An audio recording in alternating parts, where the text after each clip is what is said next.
So in this lesson, I'm just going to show you guys that almost no matter what black does, once we have a situation where we've opened up the position on the opponent's king side and our center is still closed here, that makes our king safe or relatively safe while their king is in great danger. And because our queen and knight have penetrated so deeply into their position, there are so many tactics that black really is lost here. And I'm going to show you guys a whole bunch of different variations that shows they're going to lose material and lose the game no matter what they do from this point on.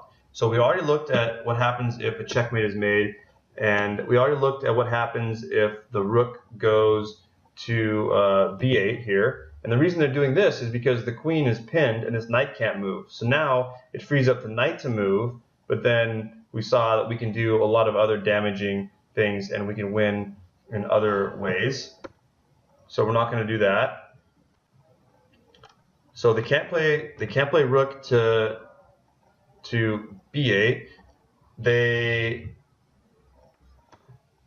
next one. Now they could go knight to d8 to defend this pawn, but remember now they lose their queen, so they can't do that.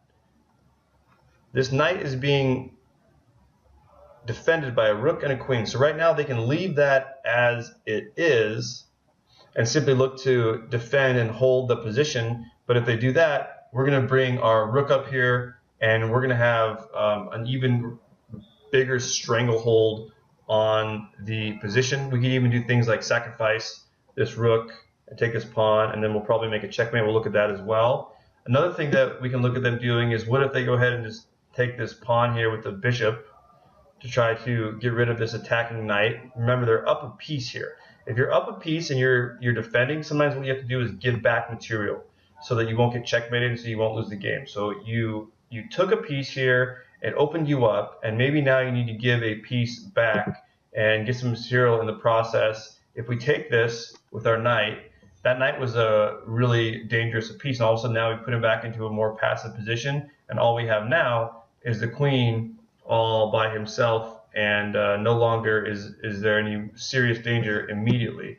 Let's say they want to get our queen out of there and play their rook to d8 and make us move, so we just move back. But now we're in a very, very aggressive attack position. The king is unsafe. Our king for the time being is still safer, and we are the ones that have a lot of tactics. Now we can attack this pawn right here.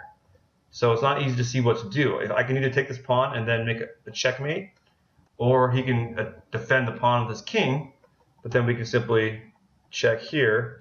He goes back, and there's lots of things we can do. We can attack that queen. We could even just go like this. We can just play g7, check, and then we can either take this pawn.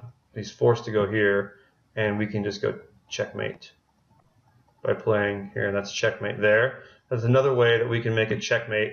It's very, very difficult for the black side to defend once you have successfully infiltrated the position like this. Once you are able to take this pawn and sacrifice that piece and open up the king. It's very, very difficult.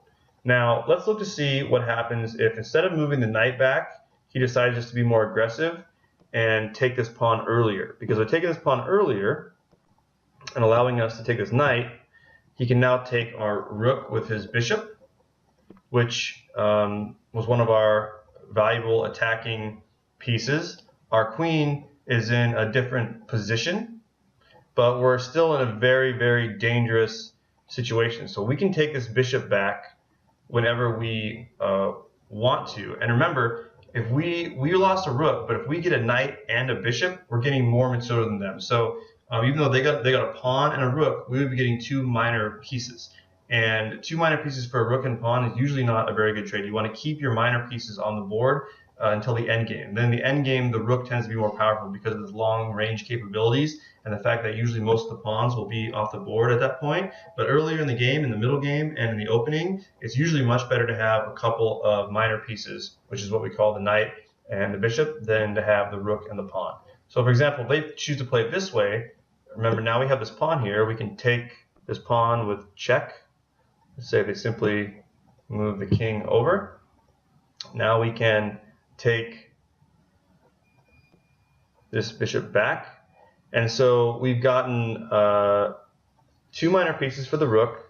We still have them in a vulnerable position with our 2 pawns near the king. We can still look to make this bishop sacrifice if we play g6 and they play h6. And black has played slightly better here. Black has a little bit more counterplay. They definitely want to try to get our queen away from their king, and they can try to fight back by doing something like simply making our queen move and look to get counterplay and to counterattack. So let's look in the next lesson to see what happens from this position on.